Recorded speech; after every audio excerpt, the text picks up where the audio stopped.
Pessoal, a paz do Senhor, sejam todos muito bem-vindos. Hoje nós vamos falar sobre o livro de Hebreus, uma das cartas mais profundas, reveladoras e impactantes das Escrituras. Hebreus nos mostra quem Cristo é de verdade, superior aos anjos, superior a Moisés, superior ao sacerdócio e mediador de uma nova aliança, eterna e perfeita. Aqui aprendemos que Jesus não é apenas um exemplo, ele é o Filho eterno, o sumo sacerdote fiel e o único caminho de acesso a Deus. Antes de começarmos, eu quero te fazer um convite simples, mas muito importante. Se inscreva no canal, deixe o seu like e compartilhe este vídeo com alguém que precisa ouvir a palavra de Deus. Essas atitudes simples ajudam a mensagem a alcançar mais vidas. Agora prepare o seu coração, aquieta a sua mente e abra sua Bíblia, porque tudo começa com Cristo, tudo aponta para Cristo e tudo se cumpre nele. Vamos juntos meditar no poderoso livro de Hebreus. Hebreus, capítulo 1, a supremacia absoluta do Filho de Deus. 1:2. Deus fala definitivamente por meio do Filho. Desde os tempos antigos, Deus falou de muitas maneiras. Falou por meio dos profetas, em sonhos, visões, sinais e palavras diretas. Cada revelação apontava para algo maior que ainda viria. Agora, porém, no cumprimento dos tempos, Deus falou de forma plena, final e definitiva por meio do seu Filho. Não apenas um mensageiro, mas o herdeiro de todas as coisas. Por meio dele, o próprio universo foi criado. Tudo o que existe, o visível e o invisível, encontra sua origem em Cristo. 3. A glória perfeita e a essência de Deus revelada em Cristo. O Filho é o resplendor da glória de Deus. Ele não reflete parcialmente essa glória, ele a manifesta plenamente. Cristo é a expressão exata do ser de Deus. Quem vê o Filho, vê o Pai. Quem conhece o Filho, conhece a natureza divina. Ele sustenta todas as coisas pela palavra do seu poder. Nada existe fora do seu domínio. Após realizar a purificação dos pecados, sentou-se à direita da majestade nas alturas, posição de autoridade, honra e governo eterno. 4:5. Superior aos anjos em nome e posição. O autor deixa claro que Cristo é infinitamente superior aos anjos. Nenhum anjo recebeu o nome de filho. Nenhum deles ouviu de Deus. Tu és meu filho, hoje te gerei. Enquanto os anjos são servos criados, Cristo é o Filho eterno gerado, não criado. Sua posição é única, incomparável e eterna. 6. O Filho digno de adoração celestial. Quando Deus introduz o primogênito no mundo, ele declara que todos os anjos de Deus o adorem. Isso revela algo poderoso. Somente Deus é digno de adoração. Se Cristo recebe adoração celestial, ele não é apenas enviado. Ele é divino. O céu reconhece aquilo que muitos na terra ainda resistem em reconhecer. E 7. A natureza dos anjos. Os anjos são espíritos ministradores. Eles existem para servir aqueles que herdarão a salvação. São poderosos, rápidos como o vento, intensos como chamas de fogo, mas continuam sendo servos. Jamais ocupam o trono. Jamais recebem glória. Seu papel é obedecer. 8:9. O trono eterno do Filho sobre o Filho, Deus declara: o teu trono, ó Deus, é para todo sempre. Cristo reina com justiça, ama a retidão e odeia a iniquidade. Por isso, foi ungido com óleo de alegria acima de todos. Seu reinado não é temporário, político ou humano. É eterno, justo e incorruptível. 10:12. O Criador eterno e imutável Cristo é apresentado como o Criador dos céus e da terra. O mundo criado envelhecerá, se desgastará como uma veste, mas o Filho permanece o mesmo. O tempo não o afeta. A eternidade não o limita. Seus anos jamais terão fim. Enquanto tudo muda, Cristo permanece imutável. 13:14. O Filho entronizado, os anjos enviados. Deus nunca disse a nenhum anjo: senta-te à minha direita, até que eu ponha teus inimigos por estrado dos teus pés. Essa promessa foi dada somente ao Filho. Os anjos são enviados para servir. Cristo reina para sempre. Encerramento do capítulo Hebreus começa estabelecendo uma verdade inegociável. Cristo é superior a tudo e a todos. Ele não é apenas um profeta, não é apenas um mestre, não é apenas um anjo exaltado. Ele é o Filho eterno, o Criador, o Redentor e o Rei entronizado. Tudo começa com ele, tudo termina nele. Hebreus, capítulo 2. A grande salvação revelada em Cristo, 1:4. A necessidade de atenção e fidelidade à mensagem do Filho. Diante de tudo o que foi revelado sobre a supremacia do Filho, surge um alerta solene. É necessário prestar muito mais atenção ao que temos ouvido para que jamais nos desviemos. Se a palavra anunciada por anjos foi firme e toda desobediência recebeu justa retribuição, como escaparemos nós se negligenciarmos tão grande salvação? Essa salvação não começou com homens. Ela foi anunciada pelo próprio Senhor, confirmada pelos que o ouviram, testemunhada por Deus com sinais, prodígios, milagres e dons do Espírito Santo, distribuídos segundo a sua vontade. Ignorar essa mensagem não é um erro pequeno, é desprezar a voz final de Deus. 5:9. O propósito de Deus para o ser humano. Deus não sujeitou o mundo futuro aos anjos, mas confiou esse domínio ao homem. A Escritura declara que o ser humano foi criado um pouco menor que os anjos, mas coroado de glória e honra, colocado sobre as obras das mãos de Deus. Tudo foi colocado debaixo de seus pés. Entretanto, ao olharmos para o mundo, percebemos que essa autoridade foi perdida. Mas então, olhamos para Jesus. Ele, por um pouco de tempo, foi feito menor que os anjos, sofreu a morte, mas agora está coroado de glória e honra, porque experimentou a morte por todos. Em Cristo, o propósito original de Deus para o homem começa a ser restaurado. 10:13. O Filho que conduz muitos filhos à glória. Convém que aquele por quem e para quem são todas as coisas aperfeiçoasse por meio do sofrimento o autor da salvação. Cristo não se envergonha de nos chamar de irmãos. Ele santifica, e nós somos santificados, todos procedentes do mesmo Pai. Ele se identifica conosco, confia em Deus conosco, caminha conosco. O Filho Eterno escolheu compartilhar nossa humanidade para nos conduzir à glória eterna. 14:15. A vitória sobre a morte e o medo. Ao participar da carne e do sangue, Jesus entrou plenamente na condição humana. Por meio da morte, ele destruiu aquele que tinha o poder da morte, o diabo, e libertou todos os que, pelo medo da morte, estavam sujeitos à escravidão por toda a vida.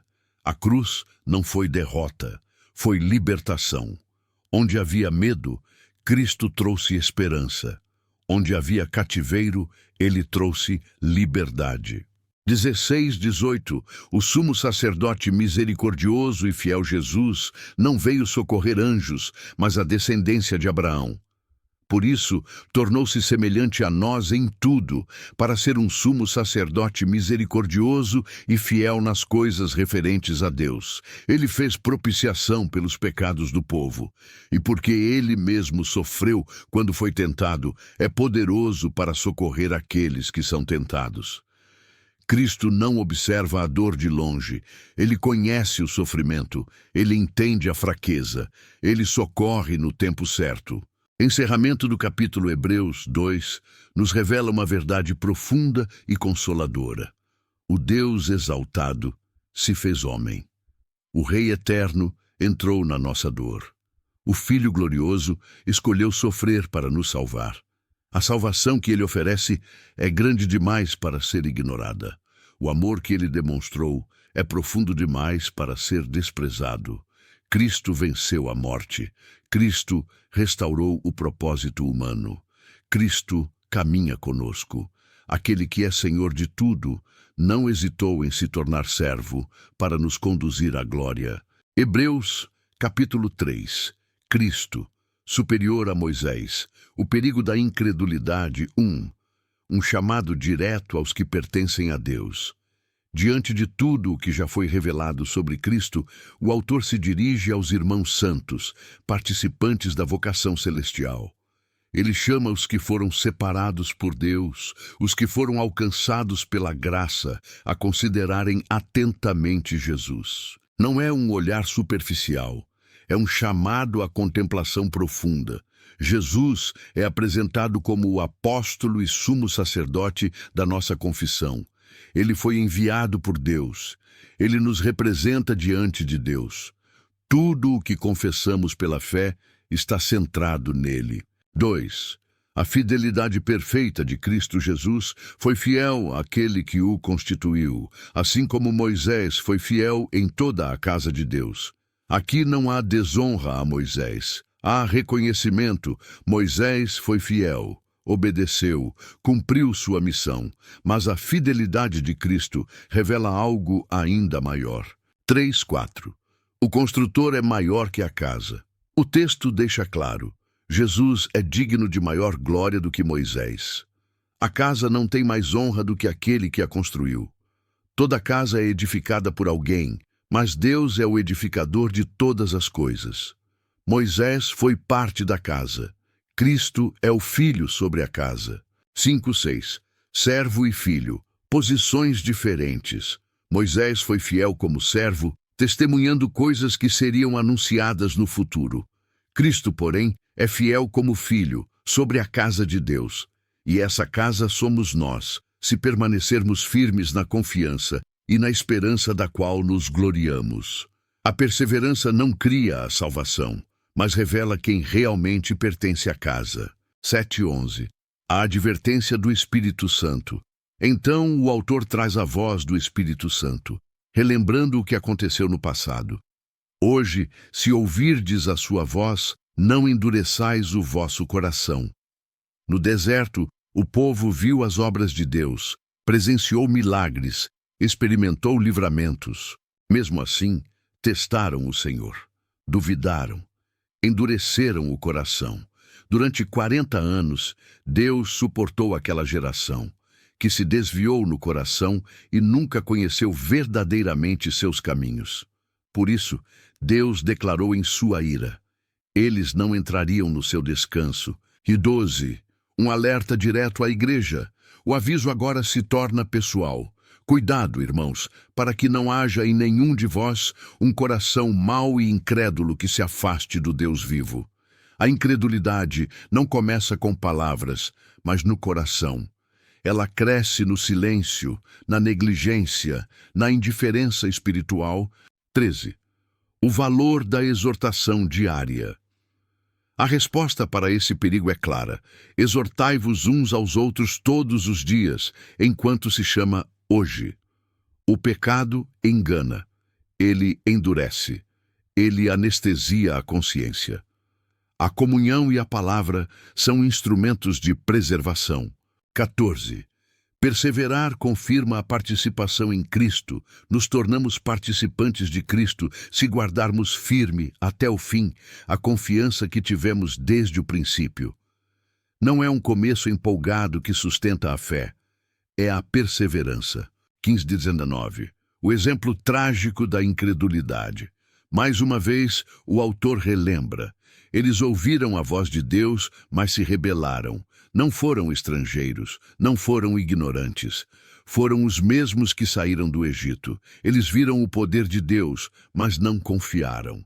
Por causa da incredulidade, caíram no deserto e não entraram no descanso prometido. A promessa existia, o poder existia, mas a incredulidade os impediu. Encerramento do capítulo Hebreus 3 nos confronta com uma verdade séria e atual. Ouvir a voz de Deus não é suficiente. Ver milagres não é suficiente. Começar bem não é suficiente. É preciso permanecer. Cristo é maior que Moisés. Cristo é o filho sobre a casa. Cristo é digno de confiança total.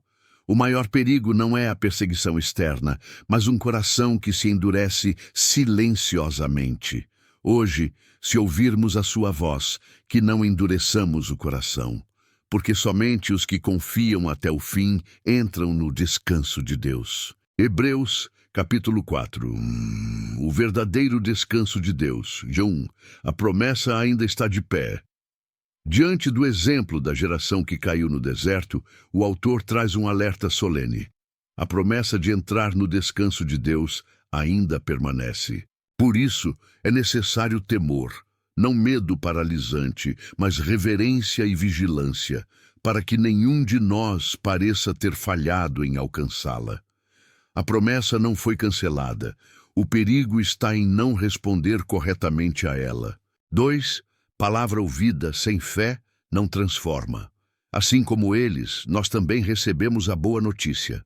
Mas a palavra que ouviram não lhes aproveitou, porque não foi acompanhada de fé nos que a ouviram. Ouvir não é o mesmo que crer. Conhecer não é o mesmo que confiar. A palavra só produz descanso quando encontra um coração que crê. 3. O descanso é para os que creem em nós, os que cremos, entramos no descanso. Deus já havia preparado esse descanso desde a fundação do mundo. Mesmo assim, ele declarou: não entrarão no meu descanso. Não por falta de promessa, mas por causa da incredulidade. O descanso existe, a porta existe, a fé é o caminho. 4.5. O descanso de Deus desde a criação.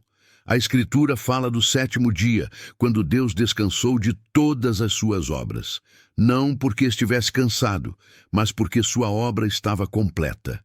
Esse descanso representa plenitude, ordem, comunhão e satisfação. Ainda assim, Deus volta a dizer: não entrarão no meu descanso. Isso mostra que não se trata apenas de um dia, mas de uma condição espiritual. 6.8. Nem Josué levou ao descanso final, alguns não entraram por causa da desobediência. E se Josué tivesse dado o descanso definitivo, Deus não falaria, muito tempo depois, de um outro dia chamado hoje. A terra prometida não era o fim, era um sinal. O verdadeiro descanso ainda estava por vir. 9.10. Um descanso reservado ao povo de Deus. Portanto, resta um descanso para o povo de Deus. Quem entra no descanso de Deus, descansa de suas próprias obras, assim como Deus descansou das suas.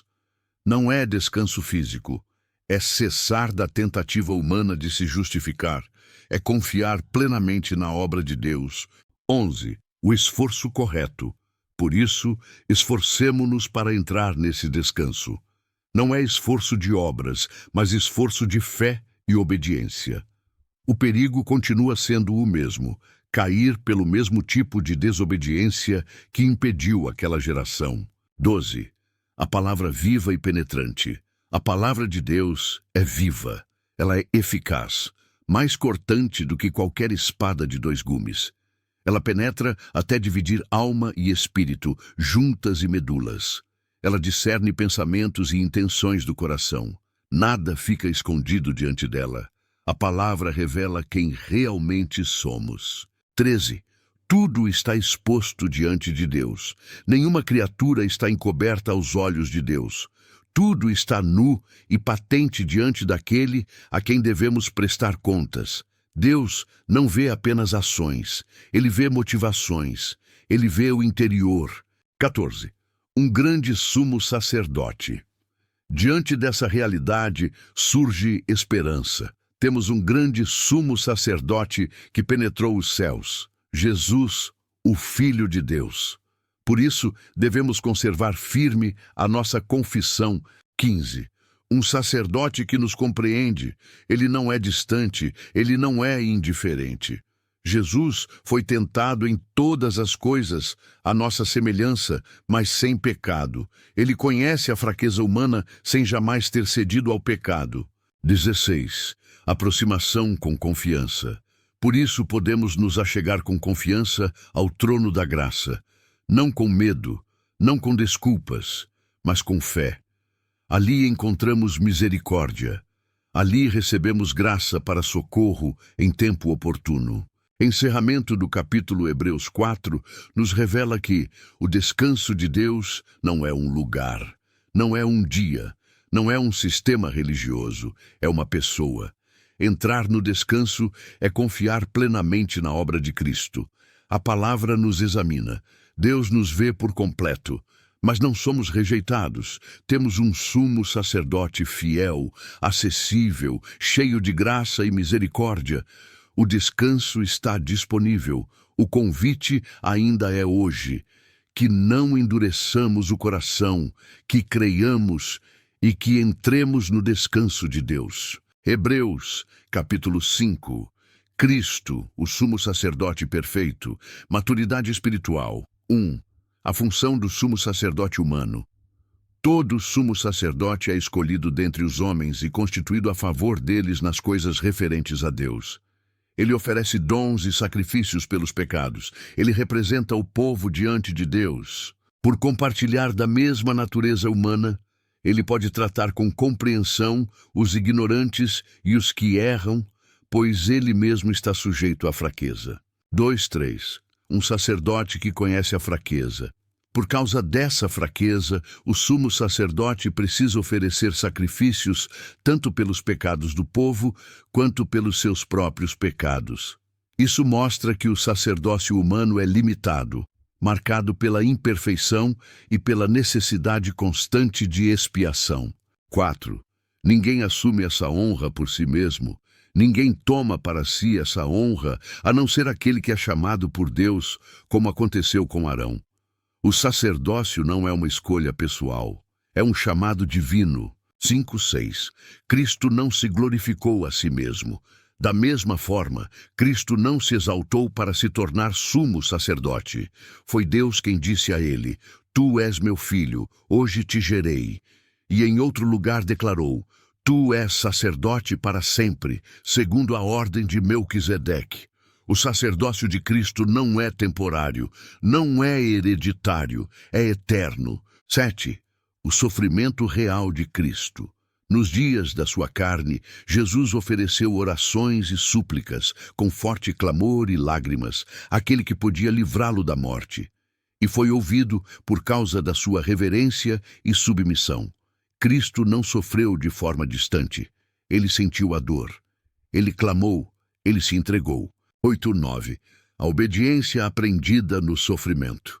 Embora sendo filho, aprendeu a obediência pelas coisas que sofreu, e tendo sido aperfeiçoado, tornou-se o autor da salvação eterna para todos os que lhe obedecem. A obediência de Cristo não foi teórica, foi vivida. 10. Sacerdote, segundo Melquisedeque Deus, o declarou sumo sacerdote, segundo a ordem de Melquisedeque. Um sacerdócio superior, sem começo nem fim registrado, apontando para algo eterno. 11. Um ensino difícil por causa da imaturidade. Sobre isso, há muito a dizer. Mas se tornou difícil explicar, porque os ouvintes se tornaram tardios em ouvir. O problema não estava na profundidade do ensino, mas na condição espiritual de quem ouvia. 12. Tempo passou, mas não houve crescimento.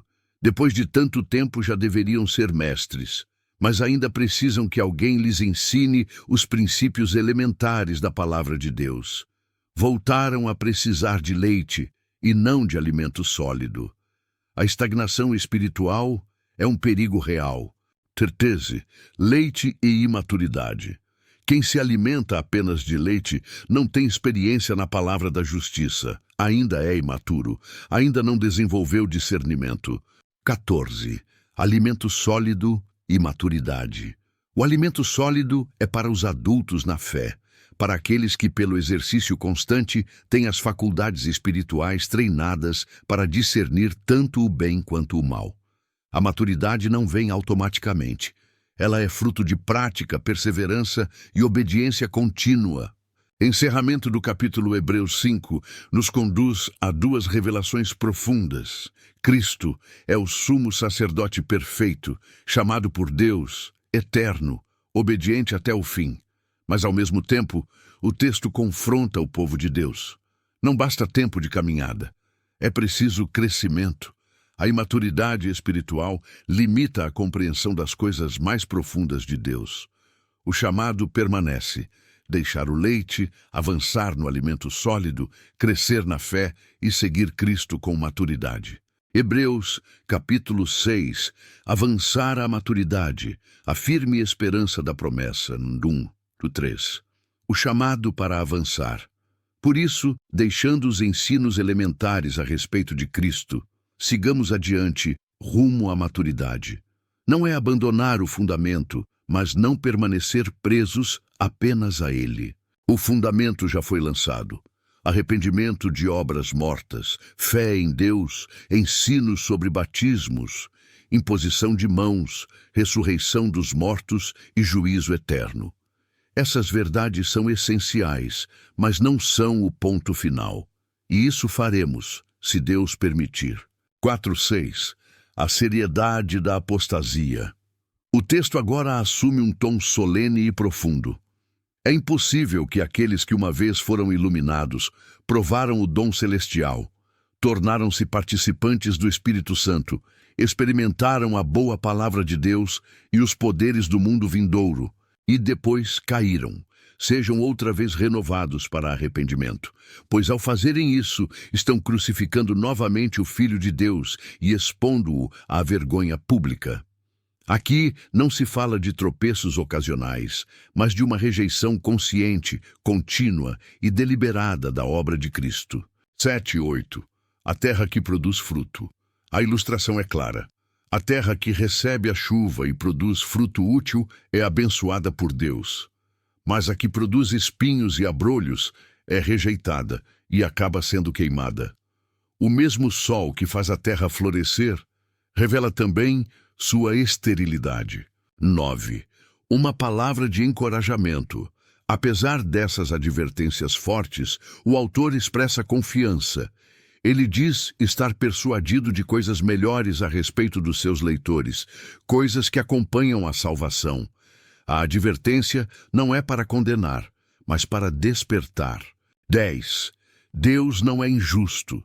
Deus não é injusto para se esquecer da obra e do amor demonstrado em seu nome. O serviço prestado aos santos, no passado e no presente, é visto e lembrado por Deus. Nada feito por amor a Ele é em vão. 11:12. Perseverança até o fim. O desejo é claro, que cada um demonstre o mesmo empenho até o fim, para a plena certeza da esperança.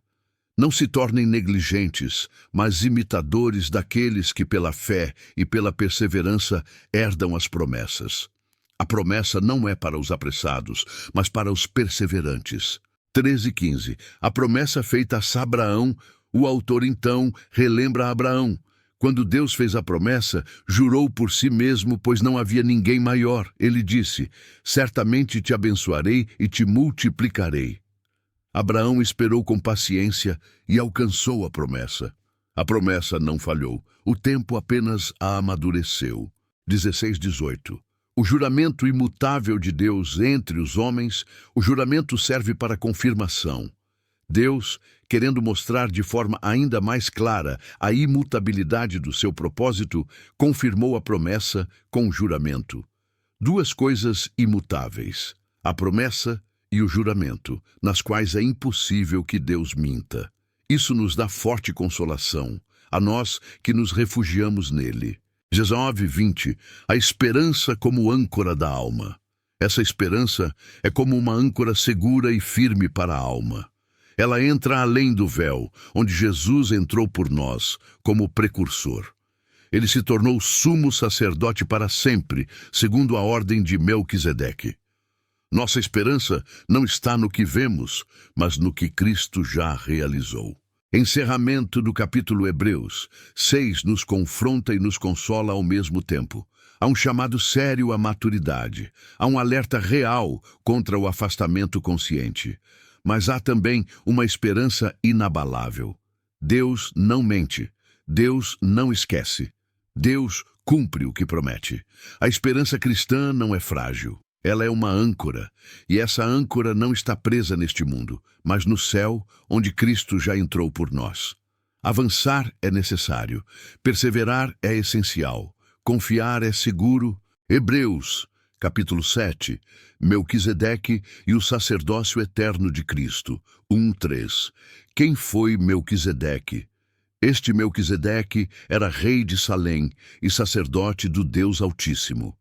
Ele saiu ao encontro de Abraão quando este retornava da derrota dos reis e o abençoou. Abraão lhe deu o dízimo de tudo. Seu nome significa Rei de Justiça e também Rei de Salém, isto é, Rei de Paz. Sem pai, sem mãe, sem genealogia registrada, sem princípio de dias nem fim de vida, ele é apresentado como semelhante ao Filho de Deus e permanece sacerdote para sempre. A Escritura não diz tudo o que Melquisedeque foi, mas diz exatamente o que precisa ser dito para revelar algo maior. 4:7. A grandeza de Melquisedeque. Observe quão grande ele era. Até Abraão, o patriarca, lhe deu o dízimo do melhor despojo. Os filhos de Levi, que recebem o sacerdócio segundo a lei, também recebem o mandamento de recolher dízimos do povo. Mas Melquisedeque, que não pertencia à linhagem levítica, recebeu dízimos de Abraão e abençoou aquele que possuía as promessas.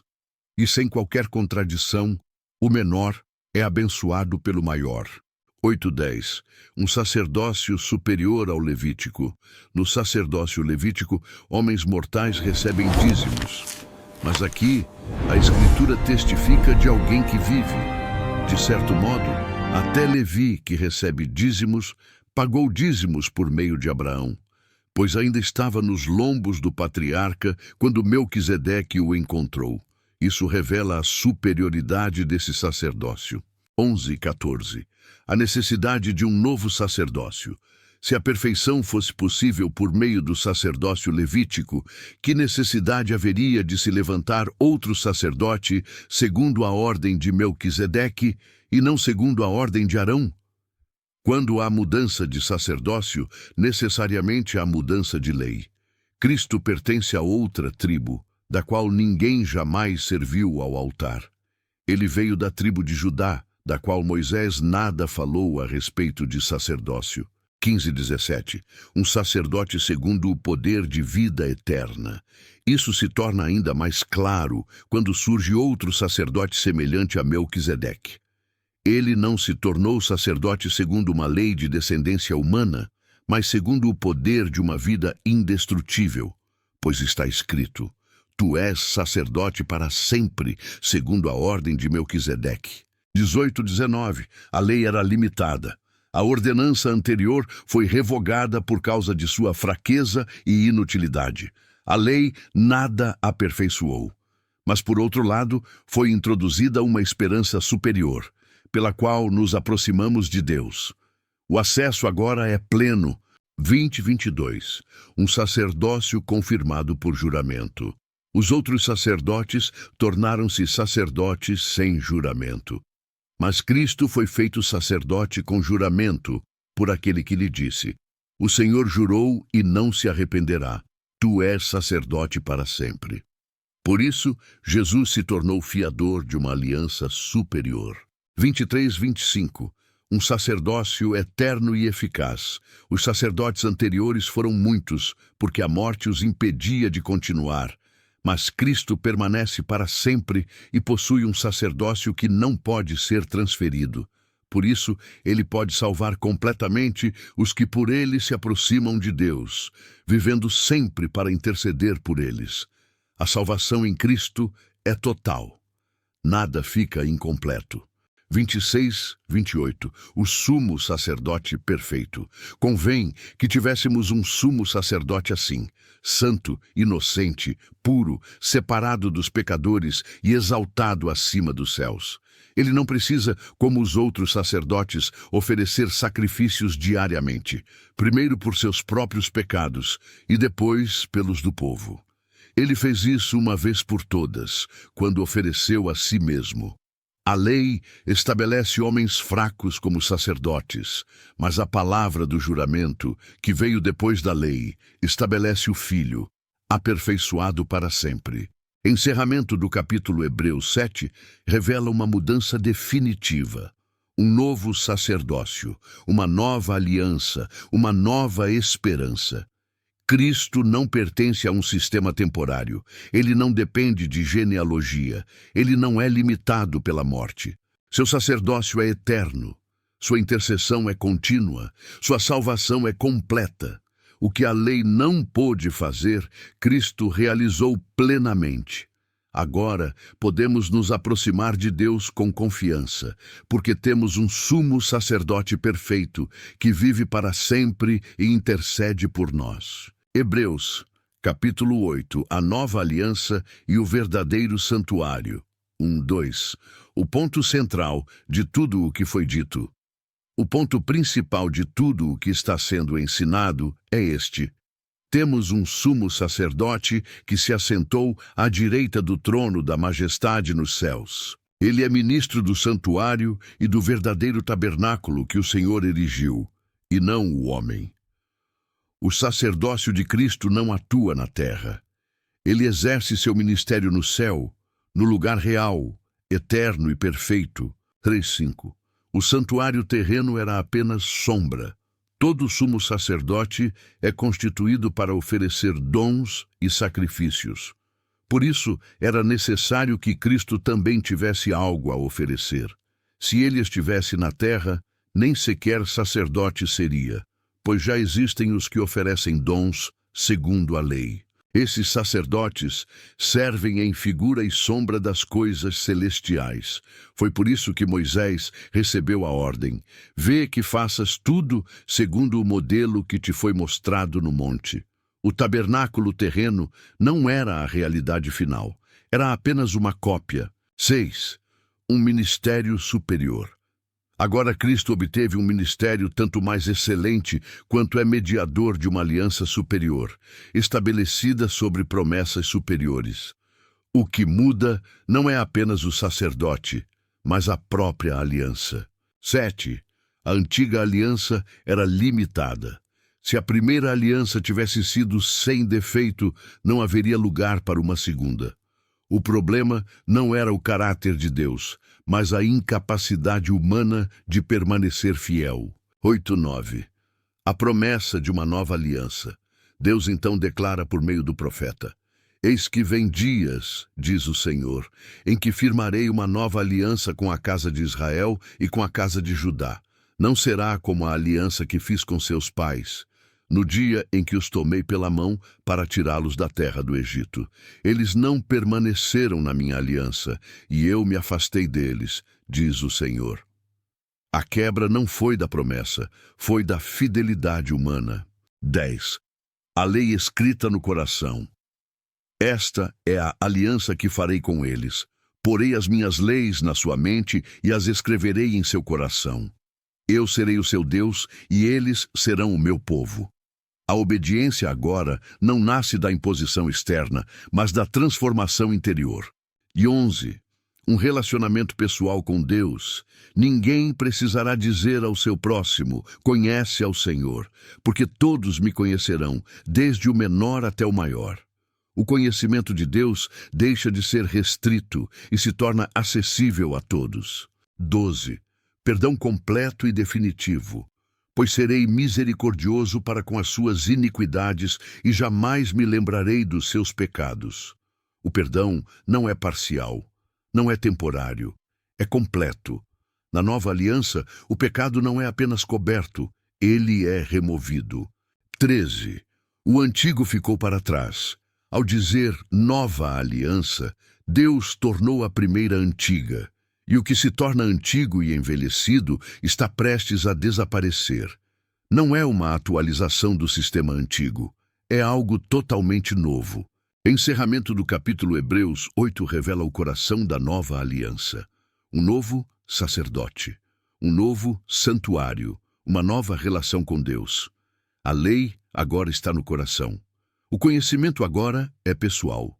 O perdão agora é completo. Cristo não ministra em sombras, mas na realidade celestial. A antiga aliança apontava para algo maior.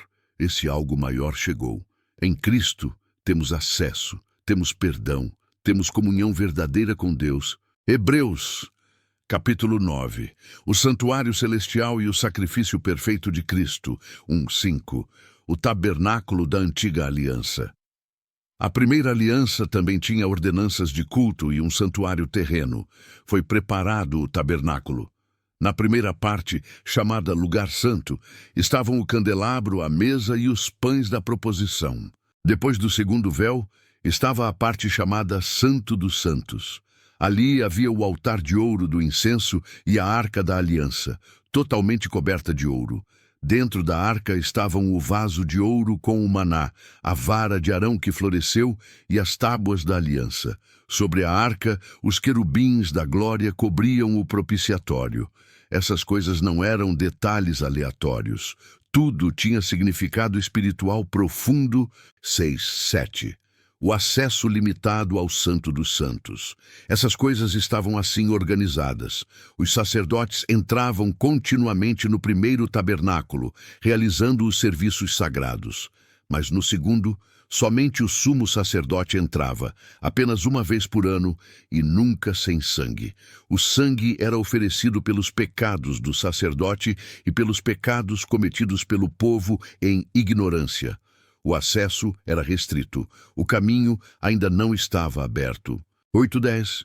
Um sistema provisório. Com isso, o Espírito Santo indicava que o caminho para o Santo dos Santos ainda não havia sido manifestado. Enquanto o primeiro tabernáculo permanecia, aquele sistema era apenas uma figura para o tempo presente. Ofertas e sacrifícios eram feitos, mas não podiam aperfeiçoar a consciência do adorador. Tratavam apenas de alimentos, bebidas e diversas purificações externas, ordenanças impostas até o tempo da reforma. Era um sistema temporário, esperando algo definitivo. 11:12. Cristo entra no santuário verdadeiro, mas Cristo veio como sumo sacerdote dos bens já realizados. Ele entrou por um tabernáculo maior e mais perfeito, não feito por mãos humanas, não pertencente a esta criação. Ele não entrou com sangue de bodes e bezerros, mas com o seu próprio sangue, e entrou uma vez por todas no Santo dos Santos, tendo obtido eterna redenção. O sacrifício agora não se repete. Ele é suficiente. 13:14. O poder do sangue de Cristo. Se o sangue de animais e as cinzas de uma novilha purificavam o corpo, quanto mais o sangue de Cristo, que pelo Espírito Eterno se ofereceu sem mácula a Deus, purificará a nossa consciência das obras mortas, para servirmos ao Deus vivo. A purificação agora é interior. 15. O mediador da nova aliança. Por isso, Cristo é o mediador da nova aliança. Por meio da sua morte, houve redenção das transgressões cometidas sob a primeira aliança. Assim, os que são chamados recebem a promessa da herança eterna. A promessa agora é garantida. 16:17. A morte que valida a aliança. Onde há testamento, é necessário que haja morte. Um testamento só é confirmado com a morte, pois não tem valor enquanto o testador vive. Isso explica por que a aliança foi estabelecida com sangue. E 18:22.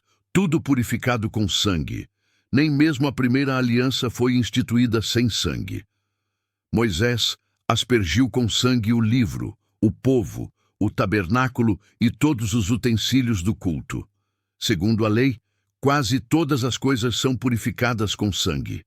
Sem derramamento de sangue, não há remissão. 23:26. Um sacrifício único e perfeito. Era necessário que as figuras das coisas celestiais fossem purificadas dessa maneira. Mas as próprias coisas celestiais exigiam sacrifícios superiores.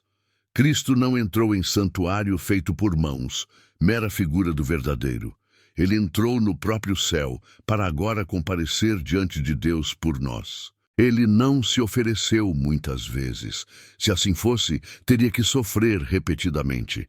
Mas agora, uma vez por todas, no fim dos tempos, ele se manifestou para aniquilar o pecado pelo sacrifício de si mesmo. 27 e 28. Uma morte, um juízo, uma esperança. Assim como aos homens está ordenado morrerem uma só vez, vindo depois disso o juízo. Assim também Cristo, tendo se oferecido uma única vez para tirar os pecados de muitos, aparecerá segunda vez, não para tratar do pecado, mas para salvar os que o aguardam. A obra da salvação foi consumada. Agora resta a esperança. Encerramento do capítulo Hebreus 9 revela o coração do Evangelho. O caminho estava fechado, o acesso era limitado, o sacrifício era repetido, mas Cristo entrou no santuário verdadeiro, com seu próprio sangue, uma vez por todas. Agora a consciência é purificada, a redenção é eterna, a herança é garantida. Ele veio a primeira vez para tirar o pecado e voltará outra vez para salvar plenamente os que o esperam. O véu foi atravessado. O sangue foi derramado. O caminho está aberto. Hebreus, capítulo 10. O sacrifício único de Cristo e o chamado à perseverança. 1:4. A lei como sombra, não como realidade. A lei possui apenas uma sombra dos bens futuros, não a imagem exata das coisas. Por isso, nunca pôde, por meio dos mesmos sacrifícios que continuamente se oferecem ano após ano, aperfeiçoar os que se aproximam. Se pudesse, os sacrifícios teriam cessado, pois os adoradores, uma vez purificados, não teriam mais consciência de pecados. Mas, ao contrário, esses sacrifícios serviam como lembrança anual do pecado. É impossível que o sangue de touros e bodes remova pecados. 5:7. Cristo vem para fazer a vontade do Pai. Por isso, ao entrar no mundo, Cristo disse: sacrifício e oferta não quiseste, mas um corpo me preparaste. Holocaustos e ofertas pelo pecado não te agradaram. Então eu disse: eis aqui venho. No rolo do livro está escrito a meu respeito, para fazer, ó Deus, a tua vontade. O plano da redenção sempre esteve centrado na obediência do Filho. 8:10. Uma nova base para a santificação. Primeiro, ele declara que Deus não se agrada de sacrifícios oferecidos segundo a lei. Depois afirma: eis aqui venho para fazer a tua vontade. Assim, ele remove o primeiro sistema para estabelecer o segundo. Por essa vontade, fomos santificados pela oferta do corpo de Jesus Cristo, feita uma vez por todas. 11:14. Um sacrifício definitivo. Todo sacerdote permanece diariamente ministrando e oferecendo muitas vezes os mesmos sacrifícios, que nunca podem remover pecados. Cristo, porém, após oferecer um único sacrifício pelos pecados, assentou-se para sempre à direita de Deus. Desde então, aguarda até que seus inimigos sejam postos por estrado de seus pés. 15:18. O testemunho do Espírito Santo. O Espírito Santo também nos testifica isso. Ele declara: esta é a aliança que farei com eles. Porei as minhas leis em seus corações e as escreverei em suas mentes. E acrescenta: dos seus pecados e das suas iniquidades jamais me lembrarei.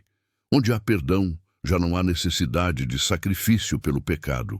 19:22. Livre acesso à presença de Deus. Portanto, irmãos, temos plena confiança para entrar no Santo dos Santos pelo sangue de Jesus, pelo novo e vivo caminho que ele nos abriu por meio do véu, isto é, do seu corpo.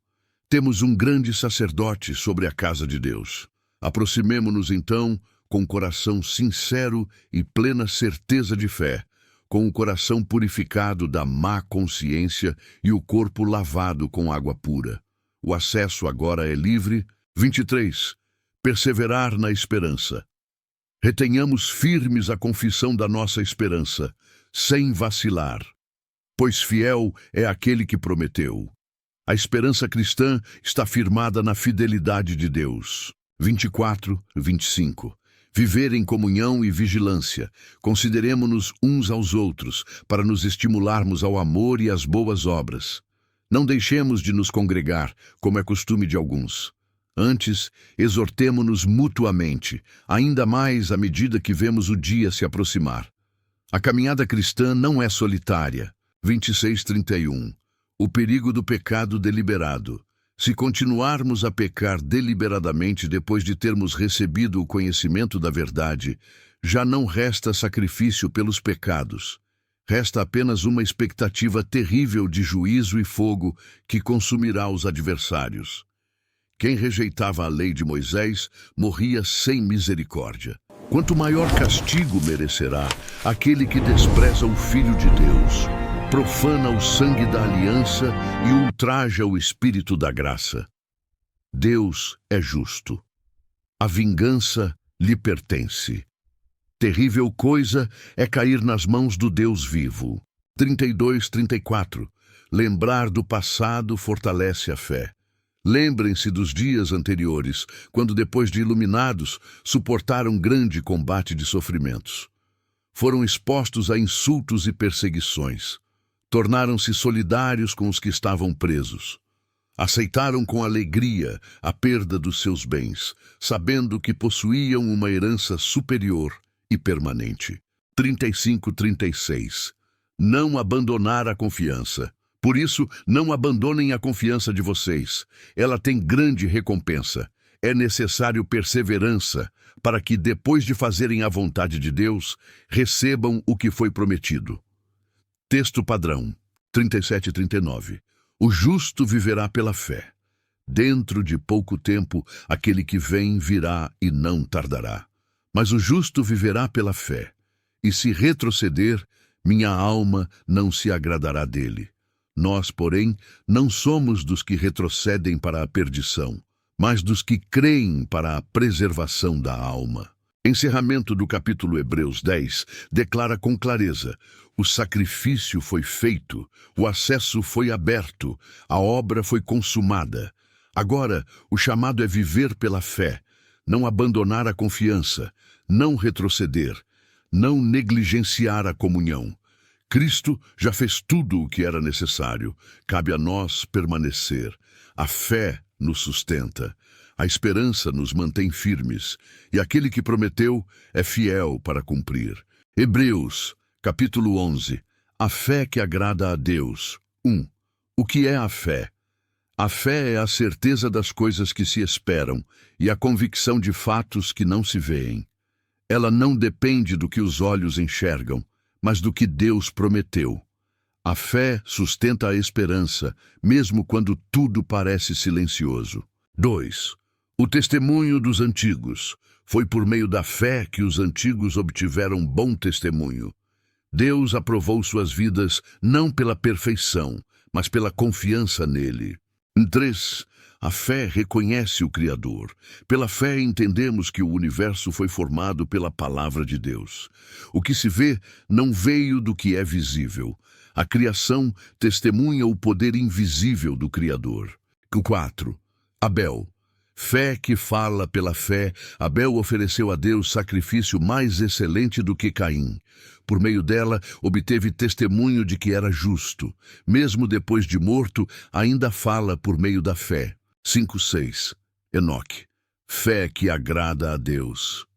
Pela fé, Enoque foi trasladado para não ver a morte. Ele agradou a Deus. Sem fé, é impossível agradar a Deus. Quem se aproxima dele precisa crer que ele existe e que recompensa os que o buscam. 7. Noé. Fé que obedece. Pela fé, Noé, divinamente avisado, preparou a arca. Ele obedeceu mesmo sem ver a chuva. Sua fé condenou o mundo incrédulo e o tornou herdeiro da justiça que vem da fé. 8:10. Abraão. Fé que caminha pela fé. Abraão obedeceu ao chamado e saiu sem saber para onde ia. Viveu como estrangeiro na terra prometida, habitando em tendas. Ele aguardava a cidade que tem fundamentos, cujo arquiteto e construtor é Deus. E 11:12. Sara. Fé que recebe promessa. Pela fé, também Sara recebeu poder para conceber um filho, mesmo fora da idade.